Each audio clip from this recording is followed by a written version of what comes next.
Boa tarde, terceiro ano, tudo bem? Aqui é tio Júnior, novamente, para dar essa aula a vocês, tá bom? Tá um pouquinho, a gente atrasou um pouquinho porque está tendo um problema de envio e memória cheia, mas tudo bem, estamos sanando esse problema. Vamos lá, eu gostaria da página 347 da unidade 1, tá? A gente vai passar uma revisãozinha. Por quê? Porque já faz muito, né? Faz quase o quê? Faz 2 meses que foi dada essa aula, a gente não teve prova, não teve revisão, então a gente vai pegar do início mesmo, tá bom? E aí a gente vai avançando, com certeza, o livro e os assuntos, certo? O planejamento todo que foi feito desde o início do ano. Então, a gente vai estudar história. História, vou estudar. Aí o aluno diz, Juninho, vou estudar história porque é bom, por quê? Gente, a gente tem que saber, primeiro, a nossa história, a história dos nossos pais, dos nossos avós, dos nossos descendentes, certo? Outra, o importante que eu aprendi em história, a primeira coisa, a gente estuda o passado para compreender o presente, tá? E pelo menos não é adivinhar não. E a gente fazer um prognóstico do futuro. Vou dar um exemplo clássico disso. Político, por exemplo. Um político, ele simplesmente, se você não souber quem ele é e chegar só pela conversa dele, né? Você não souber estudar o passado dele, se for um passado tenebroso, um passado que foi de muitos problemas na área política dele, social, econômica, simplesmente vai ser um candidato que você vai se arrepender para estar vendo quando votar, né? São 4 anos, vai valer 40. Então isso aí já é uma tendência para saber história. A história dos seus avós, é sempre bom escutar os mais velhos, tá? A dos seus pais também, certo?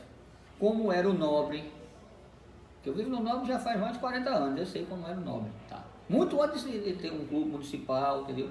De ter algumas ruas ali, que não eram nem ruas, uma casa ou duas só, depois se transformou em ruas, né? Que até na geografia nossa, rua, conjunto de casas. Pois bem, vamos lá.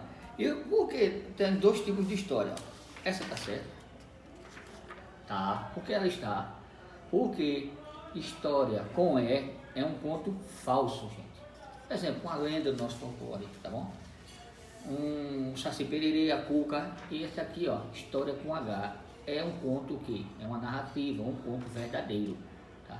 Por exemplo, o descobrimento do Brasil, né, a libertação dos escravos, foi um conto verdadeiro. Como é que a gente sabe disso tudo? Se foi um negócio que o descobrimento do Brasil, mais de 500 anos atrás.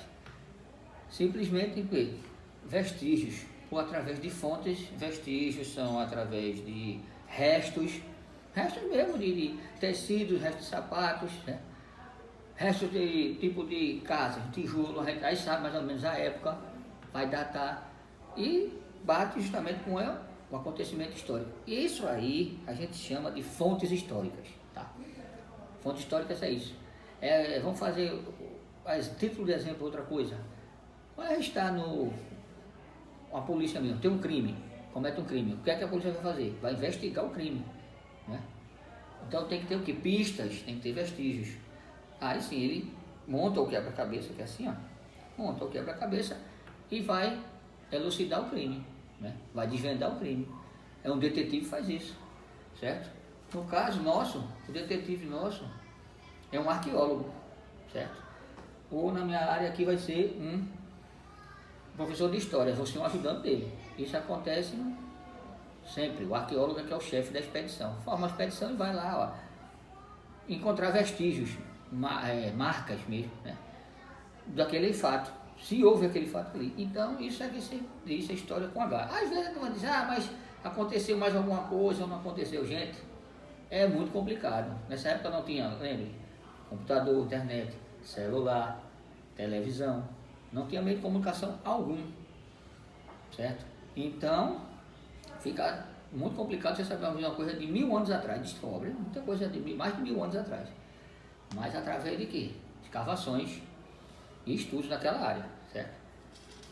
São 4 tipos de fontes históricas. A escrita é a tua certidão de nascimento, uma carta, mapa, tá? O material, como eu falei agora, roupas, sapatos, brinquedos, tá bom? Iconográfico, parece um palavrão, né? Mas iconográfico é isso aqui, ó. Estamos agora. Imagens, som, pinturas, esculturas, fotografias, pronto. Daqui a 10 anos, minha imagem pode estar aí ainda. Então isso é o quê?